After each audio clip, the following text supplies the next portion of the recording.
Halo semuanya, bagaimana kabarnya? Semoga kalian dalam keadaan sehat. Hari ini kita akan melanjutkan pembelajaran tentang bangun datar, yaitu segi 4. Segi 4 bukan hal yang asing bagi kalian karena sudah dipelajari di SD ya. Oke, kita mulai. Klik.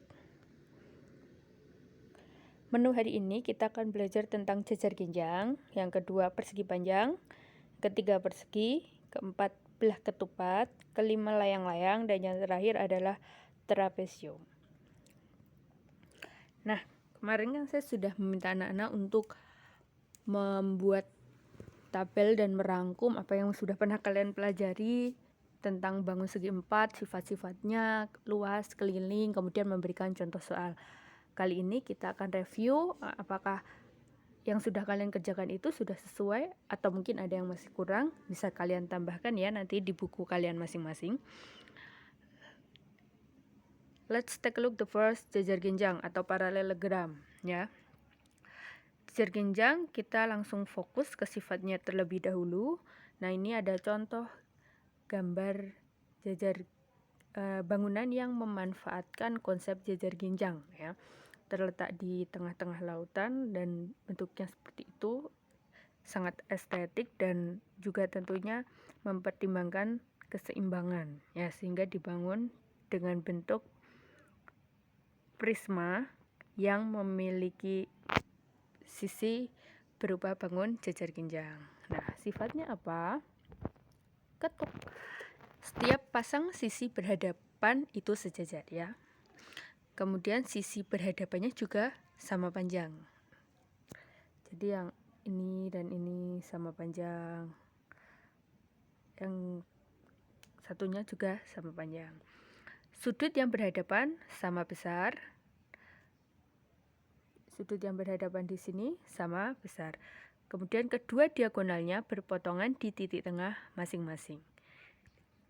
Masing-masing diagonal juga membagi menjadi dua bagian yang sama. Nah, jajar ginjang ini hanya memiliki satu simetri putar, karena ketika diputar pada putaran pertama dia nggak akan kembali ke bentuk aslinya, dia baru ke putaran terakhir atau putaran keempat kembali ke bentuk aslinya. Pas banget, cocok. Jadi hanya punya satu simetri putar. Yang terakhir dia juga hanya punya simetri lipatnya satu. Ini adalah simetri lipat, bukan simetri putar. Sekarang kita pelajari bersama-sama bagaimana menerapkan sifat sudut pada bangun jajar ginjang dalam penyelesaian soal.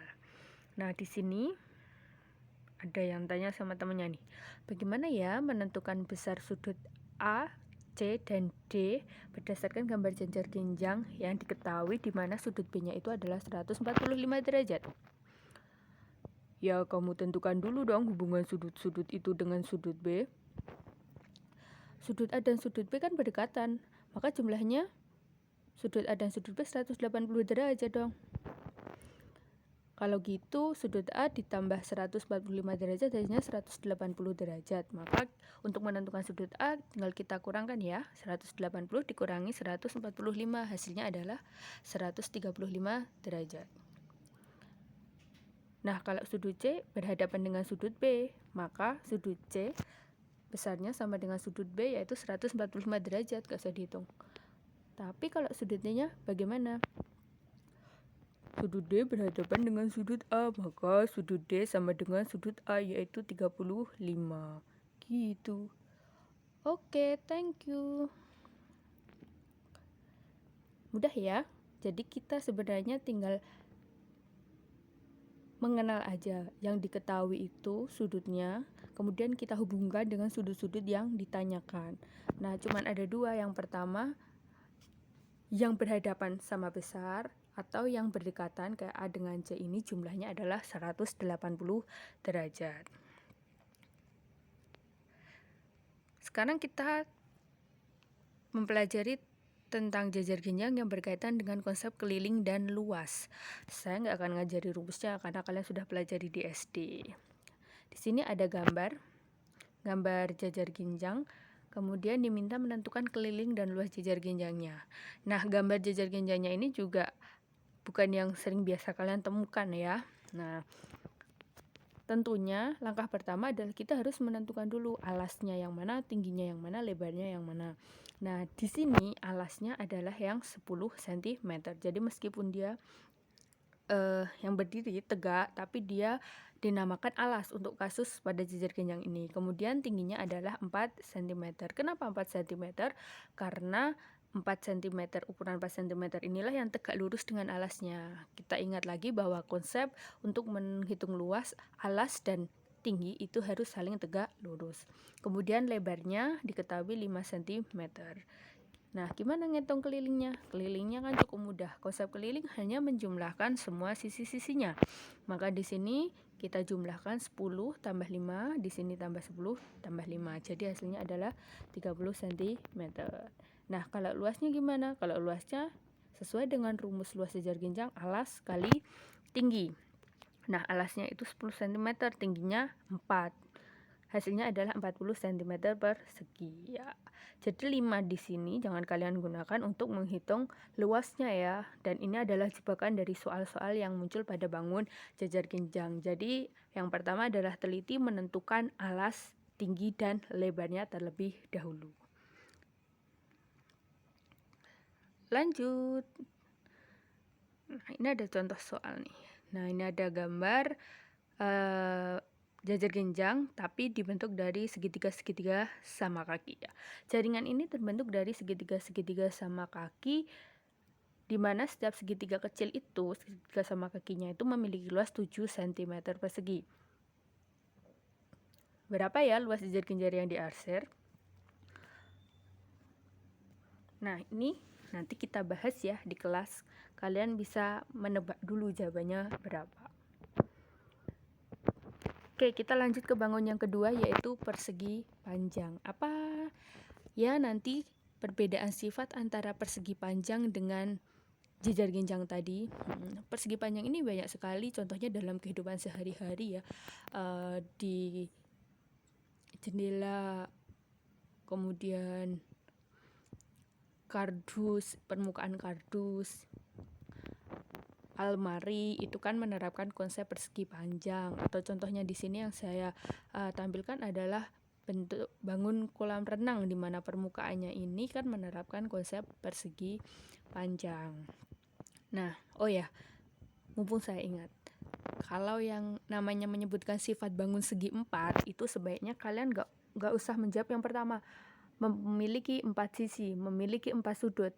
Nah, itu otomatis bangun segi 4 ya otomatis punya sifat itu. Jadi nggak perlu kalian tuliskan lagi untuk bangun segi 4 yang istimewa. Itu hanya membuang waktu saja ya. Jadi itu sudah otomatis. Jadi tidak usah dituliskan lagi. Kita perlu menunjukkan sifat khusus atau ciri khusus yang dimiliki oleh bangun itu ya. Tidak untuk bangun segi 4 secara umum. The first, persegi panjang mempunyai sifat setiap pasang sisi berhadapan sejajar, sama dengan jejar genjang tadi ya. Kemudian sisi berhadapannya juga sama panjang, sama. Nah, cuman istimewanya ini kalau persegi panjang semua sudutnya itu sama besar 90 derajat. Kedua diagonal berpotongan di titik tengah masing-masing juga sama. Masing-masing diagonal membagi daerah menjadi dua sama juga sama. Nah, ini agak bedanya, simetri lipatnya punya 2 dan simetri putarnya juga memiliki 2 ya. Makanya persegi panjang ini dinamakan jejar genjang yang khusus, yaitu jejar genjang yang keempat sudutnya adalah 90 derajat. Kita ambil contoh soal berkaitan dengan penerapan sudut pada persegi panjang. Diperhatikan di sini MNPQ itu bangun persegi panjang. Bagaimana menentukan nilai X-nya? Perhatikan dulu bangun PQM-nya. Berapa besar sudut Q-nya? Sudut Q-nya ya 90 derajat. Kan dia salah satu sudut pada persegi panjang MNPQ. Good. Jika PQM itu bangun segitiga dan sudut Q itu 90 derajat, maka sudut PMQ ditambah sudut MPQ berapa derajat ya? Sudut PMQ ditambah sudut MPQ ya 90 derajat dong, kan sisa dari sudut Q. Jadi kalau gitu kita jumlahkan aja ya, 3x ditambah 2x sama dengan ditambah 20 sama dengan 90 derajat. Kemudian pakai konsep aljabar, 3x tambah 2x sama dengan 5x ditambah 20, di ruas kanan tetap sama dengan 90, maka kita hitung nilai x yang ditemukan adalah 14. Gitu ya. Bagus.